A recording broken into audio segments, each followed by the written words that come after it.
नमस्कार मित्रांनो, तर आपल्या मामाच्या वावरात आज बघू शकता टिटवीचं पिल्लू आहे. हे बघा किती चांगल्या प्रकारे ते चोपलेलं आहे. हे बघू शकता तुम्ही.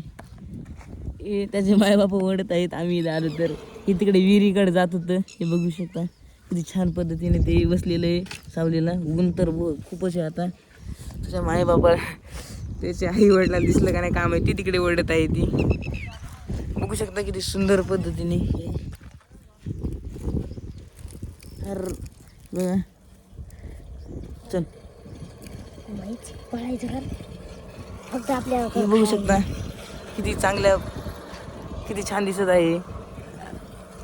पळत आहे ते. बघू शकता तुम्ही. हे बघा किती चांगल्या प्रकारे पळत आहे ते. हे बघा. तर ती जात आहे त्याच्या आई वडिलाकडे. जाऊ दे त्याला.